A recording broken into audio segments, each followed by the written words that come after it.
Hotel சாப்பாடு சாப்பிடக்கூடாது. ஏன்னா ஹோட்டல் சாப்பாட்டில் சோடாப்பு அஜினமோட்டோ போட்டிருப்பாங்க. இது உடம்புக்கு கெடுதல். புரிஞ்சுக்குங்க. ஒரு காமெடி என்ன தெரியுமா, இந்த யூரோப் கண்ட்ரிக்கு போயிட்டு வந்ததுக்கப்புறம் தாங்க எனக்கு எல்லாமே புரிஞ்சுதுங்க. ஃப்ரான்ஸ் ஜெர்மனிலாம் போயிட்டு வந்தேங்க. ஃப்ரான்ஸ் ஜெர்மனில் எந்த ஒரு ஹோட்டல்லையாவது அஜினமோட்டோ சோடாப்பை எவனாவது பயன்படுத்துறதை ப்ரூவ் பண்ணால் அடுத்த நிமிஷம் ஹோட்டலை சீல் வச்சிடுறாங்க. ஆனால் என்ன தெரியுமா காமெடி, அந்த நாட்டு கம்பெனிக்காரங்க தான் இங்கே கெமிக்கல் சப்ளை பண்ணிட்டு இருக்கானுங்க. அவன் மட்டும் நல்லா இருக்கணும், நம்மள இழிச்சு வாய்ங்களா? புரியல. அப்போ எந்த நாட்டு கம்பெனிகள் ஊரில் வியாபாரம் பண்ணுதோ அந்த நாட்டில் அந்த வியாபாரம் இல்லை. நீங்கள் ஃப்ரான்ஸ் ஜெர்மனியில் ஹோட்டலில் போய் சாப்பிட்லாங்க, தைரியமாக ரெக்கமெண்ட் பண்ணுறேங்க. எல்லா சாப்பாடும் நல்லா இருக்குங்க. நம்ம நாட்டு சாப்பாடு குப்பை, வீட்டு சாப்பாடு அமிர்தம். புரிஞ்சுக்குங்க. வீட்டு சாப்பாடு அமிர்தம் யாருக்கு தெரியுமா தெரியும்? எங்கேயாவது நார்த் இந்தியா, வெளிநாடு, துபாய், சிங்கப்பூரில் எங்கேயாவது தனியாக போய் வேலைக்கு போய் சோறு கிடைக்காம சிங்கி அடிச்சுட்டு வந்தாடா அப்புறம் தான் தெரியும் வீட்டு சாப்பாடு எவ்வளோ அமிர்தம்னு. உண்மையிலேங்க வீட்டு சாப்பாடு, தக்காளி சாப்பாடு, தயிர் சாப்பாடு சாப்பிடுங்க. கொஞ்சம் சாப்பிட்டா போதுங்க, என்னச்சு சத்து. முடிஞ்ச வரைக்கும் அவாய்ட் பண்ணுங்க. அதுலேயும் குறிப்பாக இந்த KFC மெக்டானல்ட்ஸ்லாம் போய் சாப்பிட்றாதீங்க. அது விஷம், குப்பை. யாருக்கா தெரியுமா பீஸான்னு என்னென்னு? இங்கிலாந்து ராணி இருக்காங்க இல்லைங்களா, அவங்க அரண்மனையில் இந்த மெக்டானல்ட்ஸ் KFCன்னு சொல்கிறாங்க இல்லையா, பீஸா, அது என்னன்னு தெரியுமா? இங்கிலாந்து அரண்மனையில் ராணிக்கு வேலைக்காரங்களாம் இருப்பாங்க இல்லையா, அப்போ ராணியோட சமையலெல்லாம் இருக்கு இல்லையா, அதெல்லாம் மிச்சமாச்சுன்னா அதையெல்லாம் கொண்டு போய் குப்பையில் கொட்டும் பொழுது வேலைக்காரங்கெல்லாம் சேர்ந்து ப்ளீஸ் எனக்கு கொடுங்கன்னு சொல்லி அந்த குப்பையை வாங்கி ஒன்று சேர்ந்து செஞ்சது தான் பீஸா. அதான் வச்சுருப்பாங்க பேர், பீஸா மேக்னிட்டான். மேக்னிட்டன் அந்த ராணி பேர். ஒரு நாள் கூட கொடுத்தாங்களாமா இவங்க செஞ்சதை. ராணி திட்டினாங்களாமா, ஏப்பா பிச்சைக்கார சாப்பிட எனக்கு கொடுக்குறியான்னு கேட்டாங்களாமா. அப்போ எல்லாரும் சேர்ந்து ப்ளீஸ் ஒரு முறை சாப்பிட்டு பாருங்க. ஒரு முறை வாயில் வச்சதுனால தான் உடனே அன்னையிலேருந்து கம்பெனி ஆரம்பிச்சிட்டானுங்க. கேவலமாக இருக்குது. இனிமேல் யாராவது பீஸா வேணாலும் சாப்பிட்டு பாருங்கள். வீட்டு சாப்பாடு நம்ம சாப்பாடு விட்டுட்டீங்க, அது போனால் என்ன பில்லு போடுறான்? 7,000 8,000 அப்படி தேங்க்யூ வாயில் இழிப்பு. வீட்டில் கீரை வாங்க காசு இல்லை, ஒரு கருவேப்பிலை வாங்க காசு இல்லை, காய்கறி விலையெல்லாம் அதிகமாக இருக்குது. அப்போ அங்கே மட்டும் கொடுக்குறீங்களா இல்லையா? புரிஞ்சுக்குங்க. வீட்டு சாப்பாடு அமிர்தங்க. வீட்டு சாப்பாடு சாப்பிட்றதுக்கு முயற்சி பண்ணுங்க. இன்னும் 2 பாயிண்ட்டுங்க, அவ்வளோதாங்க. அதுக்கப்புறம் சாப்பிட போயிடலாம். 2 பாயிண்ட் தான். அதாவது எதெல்லாம் சாப்பிடலாம், எதெல்லாம் சாப்பிடக்கூடாது, ஒரு லிஸ்ட் சொல்ல போகிறேன், நோட் பண்ணிக்கோங்க. டைம் இல்லை, ஆல்ரெடி டைம் ஒரு 10 நிமிஷம் முடிச்சிடறேன். இங்கே பாருங்கள், எதெல்லாம் சாப்பிட்லாம், எதெல்லாம் சாப்பிடக்கூடாது, ஒரு பெரிய லிஸ்ட் இருக்குது. ஸ்பீடாக சொல்கிற டைம் இல்லை. ரெடி? ரெடி. எது வேணாலும் சாப்பிட்லாம். இப்போ எதுக்கு பேர் பணம் தூக்குறீங்க? என்ன வேணாலும் சாப்பிட்லாம். சில பேர் சொல்லுவாங்க பூமிக்கு கீழே விளையிறத சாப்பிடக்கூடாதுன்னு சொல்கிறாங்களா? நிறைய பேர் சாப்பிடாம இருக்கீங்களா? சாப்பிடாமே இருங்க. கொஞ்ச நாளுக்கு அப்புறம் அதே குரூப் சொல்லும் பூமிக்கு மேலே விளையிறதையும் சாப்பிடாதேன்னு சொல்லும். அப்புறம் என்ன பண்ணுவீங்க? இருக்கிறது 2 தான், பூமி கீழே ஒன்று, மேலே ஒன்று. பூமி கீழே என்ன விளையுது? உருளைக்கிழங்கு, கருணக்கிழங்கு, கத்திரிக்காய், வெங்காயம், முட்டை, அவ்வளோதான் விளையுது. இது சாப்பிட்டா என்ன வியாதி வரும்? புரிஞ்சுக்குங்க. பூமிக்கு கீழேயா மேலேயாங்கிறது சிக்கல் இல்லை, நமக்கு சாப்பிட தெரியுமா தெரியாதங்கிறதா இப்போ. புரிஞ்சுக்குங்க. பிரச்சனை பூமி கீழேயா மேலேயான்னு இல்லை, நமக்கு சாப்பிட தெரியுமாங்கிறது தான். ஒரு உருளைக்கிழங்க வாயில போட்டு ஒழுங்கா சாப்பிட்றதில்ல, என்ன பண்றோம்? வாயில போட்டு ஒழுங்கா மெல்லாம குண்டு குண்டா முழுங்கிடுறோமா? அந்த உருளைக்கிழங்கு வாய்க்குள்ள போகும்போது உருளைக்கிழங்கா இருக்குதா? வயிற்றுக்குள்ள போகும்போது உருளைக்கிழங்காவே போகுது, குடலுக்கு போகும்போது உருளைக்கிழங்காவே போகுது. கடைசியா அங்க ஆப்ரேஷன் தேட்டர்ல அங்க வந்து விழுகும்போது உருளைக்கிழங்காவே வந்து விழுந்துருது. அங்க என்ன எங்கன்னு புரிஞ்சுதா? இப்ப சொல்லுங்க, உருளைக்கிழங்கு பிரச்சனையா, நமக்கு சாப்பிட தெரியலையா? உருளைக்கிழங்கு வாயில போட்டு நல்லா மென்னு கூழ் மாதிரி அரைச்சு உருளைக்கிழங்கு அப்படிங்கிற பேரை மறக்கடிச்சு தொண்டை வழியா இறக்குனா வயிற்றுக்கு தெரியுமா உருளைக்கிழங்குன்னு? வயிற்றுக்கு தெரியுமா பூமிக்கு கீழையா மேலையான்னு? புரிஞ்சுக்குங்க. இனிமேல் யார் என்ன சாப்பிட்டாலும் வாய்க்கு மட்டும்தான் பேர் தெரியணும். இங்க கூழ் மாதிரி ஆச்சுன்னா வயிற்றுக்கு பேரே தெரியக்கூடாது. இப்படி சாப்பிட்டா பூமிக்கு கீழையும் சாப்பிடலாம், பூமிக்கு மேலையும் சாப்பிடலாம், டிஸ்கவரி சேனல் வர எல்லாத்தையும் முடிச்சு சாப்பிடலாம். ஒன்றா. அதனால் நம்ம டெக்னிக்கில் என்ன வேணாலும் சாப்பிட்லான்னு சொல்லுவேன். புரிஞ்சுக்குங்க. நான் சும்மாலாம் சொல்லுங்க. இதே ஊரில் கொத்து புரோட்டா, சிக்கன், மட்டன், சுக்கான்னு சாப்பிட்டுட்டு 80 வயசு 90 வயசில் சில தாத்தாக்கள் கட்டிங் வேற போட்டு நல்லா இருக்காங்களா இல்லையா? இதே ஊரில் தயிர் சாப்பாடு மட்டும் சாப்பிட்டு சில பேருக்கு கேன்சர் வந்துருச்சா? ஃப்ரூட்ஸ் மட்டும் சாப்பிட்டு கிட்னி ஃபெயிலியர் ஆகுதா? புரியல. ஹலோ, என்ன சாப்பிட்றீங்கன்னு முக்கியம் இல்லை, எப்படி சாப்பிட்றீங்கிறது தான் முக்கியம். சைனாக்காரங்க அத்தனை பேரும் கடலில் கப்பலை விட்டுட்டு ஆகாயத்தில் ஃப்ளைட்டை விட்டு எல்லாத்தையும் திங்கிறாங்க, 150 வயசு வாழ்கிறாங்க. புரிஞ்சுக்குங்க. ஒவ்வொரு நாட்டிலையும் வேற வேற உணவு இருக்கா? உணவு தான் குழப்பம் அப்படின்னா ஒரு நாட்டில் எல்லா வியாதி வரணுமா? அப்போ ஒரு நாட்டில் நல்ல ஆரோக்கியமான மனிதனும் இருக்கிறாங்க, நோய்வாய்ப்பட்டவங்களும் இருக்கிறாங்களா? இதுல என்ன புரியுது? உணவில் எந்த குறையும் கிடையாது, சாப்பிட்ற முறை தான் சரியில்லை. அதனால நம்ம டெக்னிக்ல எதை வேணாலும் சாப்பிடலாம். நல்லா புரிஞ்சுக்குங்க. நல்லா பசி எடுத்து மென்னு கூழ் மாதிரி அரைச்சு சாப்பிட்டா என்ன சாப்பிட்டாலும் ஜீரணமாகுங்க. வடிவேல் படத்துல ஒரு ஜோக்ல ஒருத்தர் டியூப்லைட்டை சாப்பிட்றான். நம்ம ஊர்ல டியூப்லைட்டே சாப்பிட்டு ஆரோக்கியமா இருக்கும்போது உணவெல்லாம் பார்த்து எங்க பயப்படுறீங்க? இன்னொரு விஷயம் சொல்ற கேளுங்க. ஒரு மசால் வடை, நல்லா கேளுங்க, ஒரு டெஸ்ட். ஒரு மசால் வடை இருக்கு இல்லையா, பருப்பு வடை, அதை 1000 பேருக்கு கொடுக்குறேன், எல்லாம் சாப்பிடுங்க. சாப்பிட்டு முடிச்சு அடுத்த நாள் காலையில மலம் போவீங்க இல்லையா, அதை போய் ஒத்து பாருங்க. உங்க மலத்துல குண்டு குண்டா கடலப்பருப்பு முழுசா இருக்கும். அப்ப என்ன அர்த்தம்? வடையில போட்ட குண்டு குண்டா கடலப்பருப்பு எந்த செக் போஸ்ட்லயும் மாட்டாம ஹைவேஸ்லயே பூந்து வந்துருச்சுன்னு அர்த்தம். அப்புறம் உட்காந்துட்டு புரோட்டீன் கம்மியா இருக்குன்னு உடனே கம்ப்ளைண்ட் பண்றீங்க. வடையில போட்ட பருப்பு அங்கேயே போச்சு. இனிமேல் மலம் போல உத்து பார்க்கணும், இங்க எந்த பருப்பு இருக்கக்கூடாது. சில பேத்துக்கு பருப்பா இருக்கும், சில பேத்துக்கு வடையே கிடக்கும். சாப்பிட்றது சரியில்லை, அப்புறம் உணவை குறை சொல்லிட்டு. இங்க பாருங்க, நாம ஒழுங்கா சாப்பிட்டோமா இல்லையான்னு எப்படி கண்டுபிடிக்கிறதுனா சிம்பிள் டெக்னிக் சொல்லி கொடுக்குறேங்க. இந்த யூரோப்பியன் டாய்லெட் இருக்கு இல்லையா, உட்காந்து லெட்டின் போற மாதிரி, அதுல கீழே தண்ணி இருக்குமில்ல, இங்க பாருங்க, தப்பா சாப்பிடுங்க சரிங்களா. மலம் போங்க, மலம் தண்ணியில முங்கிரும். நான் சொன்ன மாதிரி மென்று பசி எடுத்து நல்லா கூழ் மாதிரி அரைச்சு சாப்பாட்டில் கவனம் வச்சு சாப்பிட்டுட்டு, நான் சொன்ன மாதிரி ஒரு நாள் ஃபுல்லாக சாப்பிட்டுட்டு அடுத்த நாள் மலம் போங்க. மலம் தண்ணியில் மிதக்கும். ஆரோக்கியமான மனிதர்களுக்கு மலம் தண்ணியில் மிதக்கும், ஆரோக்கியம் இல்லாத மனிதர்களுக்கு மலம் தண்ணியில் முங்கிரும். எவ்வளோ சிம்பிள் டெக்னிக். ஒரே ஒரு கேள்விதான், முங்கிச்சா மேந்துச்சான் தான் கேட்பேன், அவ்வளோதான். எவ்வளோ சிம்பிளாக இருக்குது. இங்கே பாருங்க, சும்மா திடீர்னு உங்கள் வீட்டுக்கு வருவேன், நீங்கள் உள்ளே போயிருப்பீங்க, வெளியே வெயிட் பண்ணிட்டு இருப்பேன், கதவை திறப்பீங்க, முங்கிச்சா மேஞ்சான்னு கேள்வி கேட்பேன். மரியாதையாக பதில் சொல்லணும். முங்கனா மாட்டிட்டீங்க, மிதக்கணும். சில பேர் யோசிக்கிறீங்க, தம்பி உனக்கு வேற வேலை வெட்டியே இல்லையா, இதெல்லாம் உட்காந்து ஆராய்ச்சி பண்ணி என்ன பண்ணுறது, ஃப்ரீயாக இருக்கும்போது ஹாபி அப்படியெல்லாம் யோசிக்கிறது தான். இங்கே பாருங்க, சிம்பிளாக சொல்கிறேன், இதை சாப்பிடுங்க அதை சாப்பிட வேண்டாம் சொல்ல மாட்டேங்க, எல்லாமே சாப்பிட்லாங்க. புரிஞ்சுங்களா?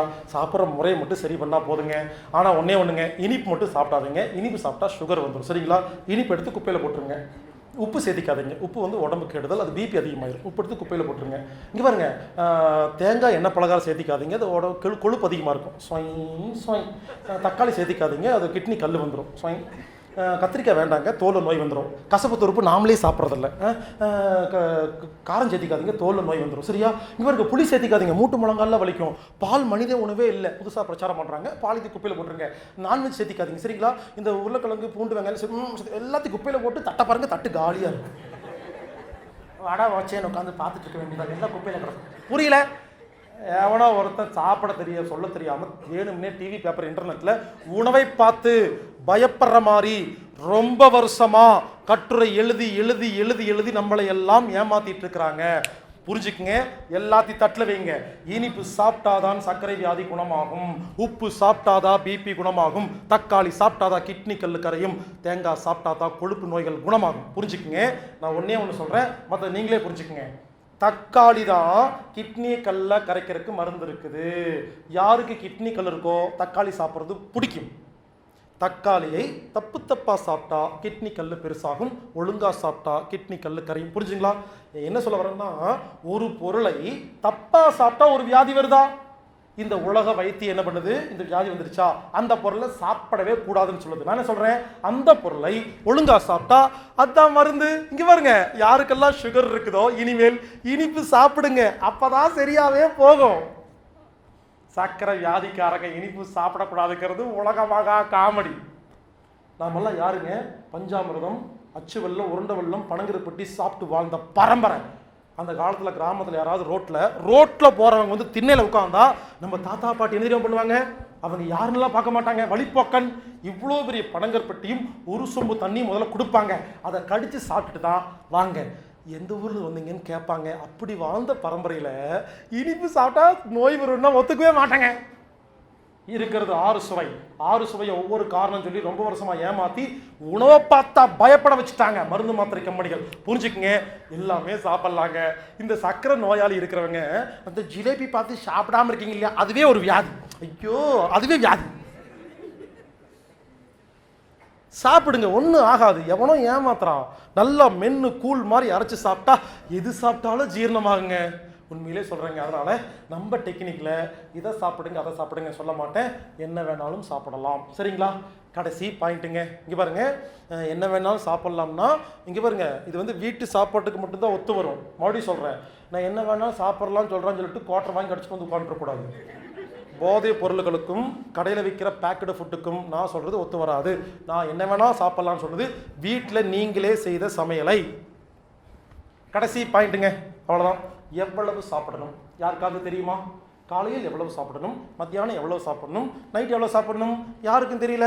என்ன பண்ணுறோம், ஒருத்தர் போய் பார்க்குறோம், அவர் என்ன பண்ணுறாரு, ஒரு பேப்பரில் காலையில் 4 சப்பாத்தி சாப்பிடுங்க, மத்தியானம் 1 கப்பு தக்காளி சாப்பாடு சாப்பிடுங்க, நைட்டு 5 இட்லி எழுதி கொடுக்குறாங்களா? இப்படி சாப்பிட்ருக்கீங்களா சில பேர் எழுதி வச்சு? அப்படி சாப்பிட முடியாது, அப்படி ஒரு கணக்கு யாராலும் கொடுக்க முடியாது. நான் கேட்குறேன், ஒவ்வொரு மனிதனுக்கும் ஹைட்டு வெயிட்டு வயசுக்கு தகுந்த மாதிரி பசி மாறுமா இல்லையா? கூலி வேலை செய்கிறாரு, அவர் நிறையா சாப்பிடுவாரா? ஒரு கம்ப்யூட்டர் இன்ஜினியர் கொஞ்சமாக சாப்பிடுவாரா?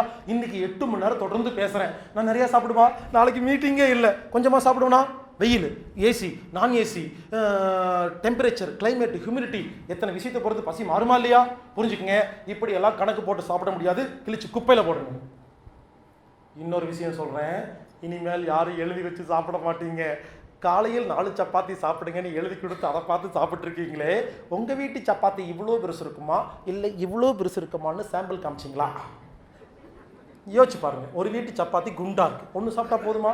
ஒரு வீட்டு சப்பாத்தி அப்பளம் மாதிரி இருக்கா, 7 சாப்பிடணுமா? அப்போது உங்கள் வீட்டு சப்பாத்தியோட திக்னஸ், டென்சிட்டி, டயாமீட்டர் கொடுக்காம 4 சப்பாத்தின்னு எப்படி எழுதி கொடுத்தாங்க? Technical error. மத்தியானம் 1 கப்பு தக்காளி சாப்பாடு சாப்பிடுங்கன்னு சொல்கிறாங்களே, உங்கள் வீட்டு கப்பு இவ்வளோ பெருசு இருந்தால் அவர் என்ன பண்ணுவாருவாமோ? உங்கள் வீட்டு கப்புடைய திக்னஸ், டென்சிட்டி, டயாமீட்டர் சொன்னாரா? நைட்டு 5 இட்லின்னு சொல்கிறாங்களே, எல்லா வீட்டு இட்லி ஒரே சைஸ் இருக்குது, அதுக்கு முதல்ல வாங்க. இட்லின்னா என்ன? ஒரு வீட்டில் இவ்வளோ பெரிய இட்லி இருக்குது, அது சாப்பிட்டா என்ன ஆகும்? புரியல. இதை கூட யோசிக்காத ஒருத்தர் தான் உங்கள் டைட்டீஷனா. எல்லாத்தையும் கிழிச்சு குப்பையில் போடுங்க. பாருங்க, இப்படி எல்லாம் அளவு பார்த்து சாப்பிடவே முடியாதுங்க. நான் சொல்கிற மாதிரி சாப்பிடுங்க, ஓகேங்களா? இங்கே பாருங்க, எப்போ பசிக்குதோ சவுத்து பக்கம் போங்க, சரியா? சாப்பிடுங்க சாப்பிடுங்க சாப்பிடுங்க. சாப்பிட்டுருக்கும் பொழுது முழு கவனமும் உணவில் இருந்தா நமக்கே போதும்னு தோணும், அப்ப நிறுத்துங்க.